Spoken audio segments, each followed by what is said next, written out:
What does it take to become legendary? Is it to be faster than anyone else? Stronger than all of your opponents? More skilled than anyone could ever dream of? The ability to never give up. Perhaps it is to remain true to your honor and integrity. In part, I think all of those are true. But you see, the thing about legends is you'll know when you see it. Another has fallen to my spear! You dare face the dragon of Changshan? I wield my spear in the name of justice! Devotion and commitment have taken me to the top! My spear shall deliver justice to this battlefield! Now you will witness the strength of my honor! This is the man who fought like a true warrior during battle. Show you how a true warrior fights! Yukimura! Yukimura! Those who stand in my way do so at their own risk. Prepare yourself! I am Yukimura Sanada. Stand down or be slain! Welcome. We are back with another 1v1 situation, this time between two legends crossing over from their respective franchises. We've got the battle of the poster boys themselves, Yukimura Sanada versus Zhao Yun. Now, whoever comes out on top in terms of the winner or the loser, both of these characters are great to me. I don't have any disdain towards either one of them. They're definitely among my favorites for their respective franchises. It's time to find out, if I pit them together, who would come out on top in a 1v1 duel. Now, before we get into it, if you have seen any of these videos, you might be expecting an animation at the end of the video, but unfortunately, I have been unable to secure an animator with my budget and will have to forego an animator for this series for a little bit. And with that being said, let's talk about the showdown between the legendary Yukimura Sanada of the Samurai Warriors franchise taking on the legendary Zhao Yun of the Dynasty Warriors franchise. Let's go. Alright, starting off with the historical information like we always do. Both of these characters have had a pretty pristine record in history, and we're going to start off with the quote-unquote away team with Yukimura's historical information. Yukimura has a plethora of historical information to back him up. Of course, his biggest accomplishment being the Sanada Maru at the winter siege of the Osaka campaign, where he initially repelled 30,000 troops with only his 6,000 at his disposal, a 5-to-1 ratio, and he was able to push back the enemy of the Tokugawa army on 3 separate occasions. And almost 2 decades earlier, he fought in the Battle of Sekigahara, was a part of a group of 2,000 troops where he ended up fighting back 40,000 troops of the encroaching enemies. And then to wrap it all up, of course, the last battle at the Osaka campaign, where he ends up falling in battle. He was able to reach the main camp, but was pushed back and forced to retreat. But just that feat alone by itself, very similar to like Zhang Liao or even Zhao Yun, like we're going to talk about, almost a 1 versus 1,000 situation that he almost killed the main commander with. And then moving over to Zhao Yun, his historical information is very similar, I would say, to Yukimura. He's got some pretty outstanding feats. The Battle of Changban obviously was, a bit fabricated. Of course, you've got the feat of Zhao Yun never losing a duel, never being scratched. And then, of course, his biggest accomplishment, in my opinion, in history was the Battle of Han River, an absolute outstanding performance. In my opinion, it is the real Changban event for him, as he goes in to save Huang Zhang after not hearing from him for a little while.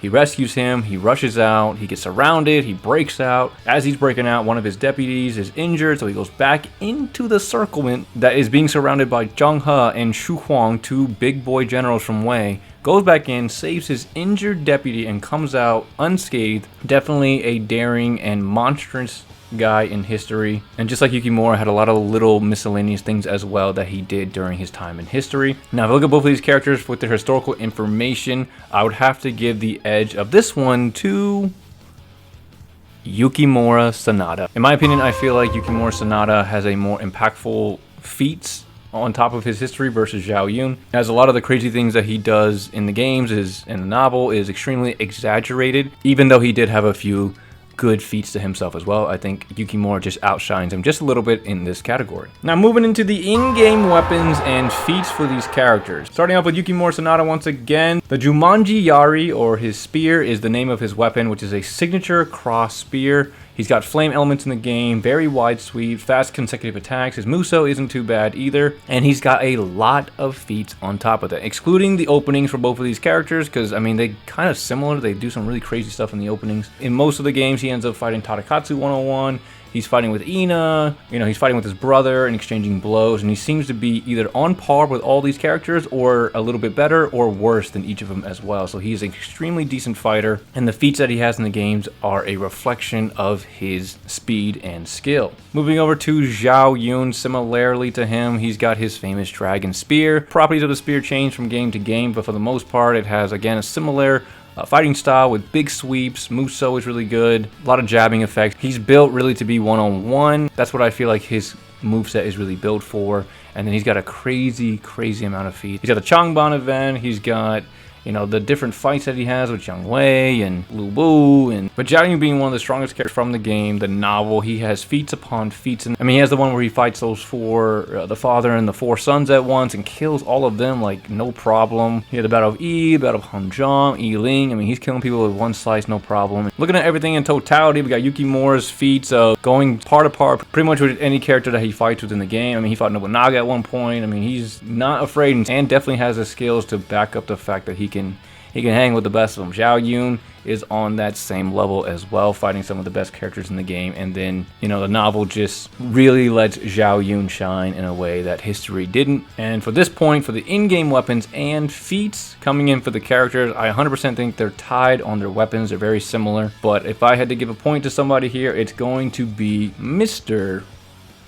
Zhao Yun. Zhao Yun is Dynasty Warriors. The way that he's depicted in the game and the novel is absolutely like blitz. So I would give the in-game iteration power level by a slim margin. I would give that to Zhao Yun. All right, next up, moving on, we have the impact on their respective franchises. Now, this wouldn't necessarily help them in the 1v1 situation, but it does display a certain level of power that these characters carry. And starting off with Yukimura Sanada, this guy has his own game built for him out of the Samurai Warriors franchise. That is absolutely insane, and it's almost unmatched. First of all, it's an amazing game, but it focuses so much on the Sanada and Yukimura's, growing up from a child all the way up to an adult. Absolutely beautiful. You don't get your whole own spin-off game if you're not that important to your franchise.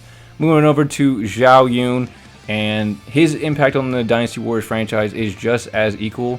He doesn't have a game, obviously, just for him. But Zhao Yun's impact on Dynasty Warriors cannot be understated. He is a perfect character, and he was the reason that they chose him for the cover of the game. He is one of the few characters from this game that has a perfect, clean record with no kickbacks. There's no drunkenness. There's no killing of innocent people. There's nothing that would make you raise an eye to Zhao Yun's record. That not only lived to old age, he didn't make a mistake that historians or people would shun. And so his impact in Dynasty Warriors transcends because of that. Now, looking at both characters and their impact on their games, I would have to give this point to Mr. Yukimura Sanada. And when you have your own game built off of you, that's insane. And easily the best story I've played from a Muso game so far. Now, moving into martial arts skills and intelligence. Again, starting off with Yukimura Sanada, I would say he's about even with Zhao Yun in terms of his martial arts skills. He's been training since he was a child. His martial arts skills are 100% on par with Zhao. The only thing where I would say it would be a little bit different for these characters is their intelligence. The intelligence of the character is maybe a slightly different for each one. And I think it's because of Yukimura Sanada's pride that leads him to have a little bit less intelligence than Zhao Yun. I didn't talk about it in the historical information, but Yukimura Sanada basically chooses to die at the end of his story instead of living to fight another day. Zhao Yun would never allow his pride to overcome his honor. That's why he tried to stop Liu Bei from doing the Yi Ling attack, right? Because he's not thinking about revenge, putting yourself in a dangerous situation because of an emotional response or for some other grandiose thing that you think is best for you in that situation that's putting you in a dangerous situation, if that makes sense. Zhao Yun has the ability to calm, or at least to rationally make decisions without letting pride or emotion or anything to cloud his judgment, which allowed him to live up until 60, 70, along with the skills, because if he didn't have the skills, he would have been killed on the battlefield. Yukimura's pride as a Sanada, extends to death, and that's why there's no fear in charging into death head first, which could be a strength as well. I think that's also a big strength for Yukimura, but what led to his death. So I would have to obviously give this point to Mr. Zhao Yun. You know, it could be argued that Zhao Yun ran back into death, you know, but he wasn't charging into death, right? Like with Han River or even with Changban, it's not like he was running in there to die, but it seems like in some of the games, Samurai Warriors 3 and Samurai Warriors 4, and from what I read in history, Yukimura Sanada ran into death. Like he charged first into death because his pride and what he believed in was so strong that he was willing to die for it, and he did. And then finally we have the X Factor, which is going to be the last category of our list, like we always do. Starting off with Mr. Yukimura, like I've already mentioned, his unwavering Sanada pride is his X Factor. I think it also can be a strength for Yukimura because it allows him to enhance his skills and steal his motives. When he makes a decision, he is all in. There's no back down, there's no second guessing, there's nothing of that nature, which can make him super dangerous. You know, because if he's head charging at Zhao Yun one-on-one and he's focused, he's sharp, he's ready to go, that could lead to an extreme victory. When his pride shoots up, he seems to reach another level. It pushes him into recklessness at times, but it mainly enhances the positive aspects of him as a person, making him extremely resilient and much tougher to beat. Moving over to Zhao Yun, I couldn't think of a way to blend all three into a word, so Zhao Yun's X Factors is his honor, his perfect record, perfection, and his unscratchable legend. So Zhao Yun has fought some pretty tough people throughout the novel, and I'm sure in history as well. And regardless of all of that, he has never been recorded to have been scratched or to have lost a duel. He hasn't taken any damage. That gives him such an advantage because he's been in situations that are Changban's a tough place to be in, Yiling's a tough place to be in. Zhao Yun has remained steadied and convicted and unharmed, which is a superpower, which means that no matter the situation that Zhao Yun is in, he is going to remain resolved. So maybe that's his X Factor. He is a very resolute person and he does not waver no matter the circumstance. There's nothing that will break Zhao Yun's frame. No amount of emotion, no amount of anything. I mean, even when Liu Bei died, I mean, he had his moment there, but he was still on the battlefield fighting for Zhuge Liang or Liu Shan. He was there fighting, he was resolute in his conviction and what he wanted, and he never allowed his emotion to put him in a situation that could potentially end his life. And because of that, he lived to the old age and died probably in the most peaceful way at that time.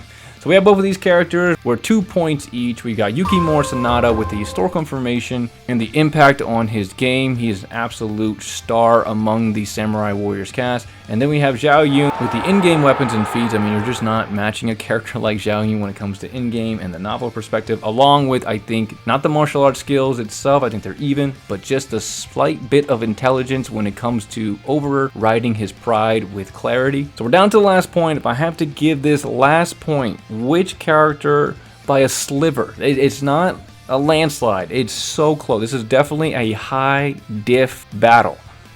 In my opinion, the winner of this duel would be... Another has fallen to my spear!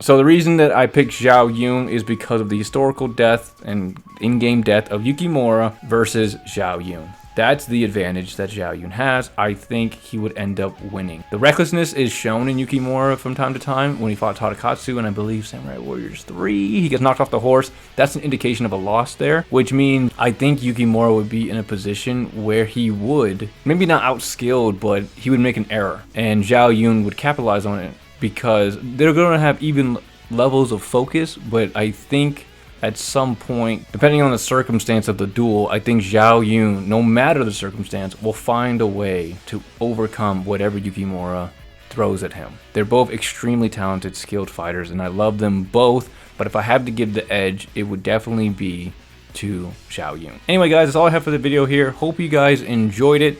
Let me know what you guys think about my results down below. Do you think Yukimura would be the winner? Do you agree with me? Disagree? All that good stuff. I'd love to hear what you guys have to say in the comments down below. Let me know who you guys want to see next. I want to do more Samurai Warriors versus Dynasty Warriors. Whatever you guys think, 2v2s, 3v3s, 1v1s, whatever it may be, throw them out there. I'm down to research more of the Samurai Warriors characters to get more familiar with them as I pit them against some of our favorites from Dynasty Warriors. Hope you guys don't think I'm being biased here. I looked at both characters very, very clearly and as much as I could with Yukimura, trying to understand as much as I could from him. But to me, just again, from the way he died, it just seemed like Zhao Yun would eventually come out on top versus the recklessness that Yukimura could potentially have. So anyway, that's all I have. I appreciate you guys for watching. If you enjoyed it, definitely appreciate you guys liking or subbing to the channel. Helps out a ton. And I will see you all in the next video. Thanks for watching, everyone.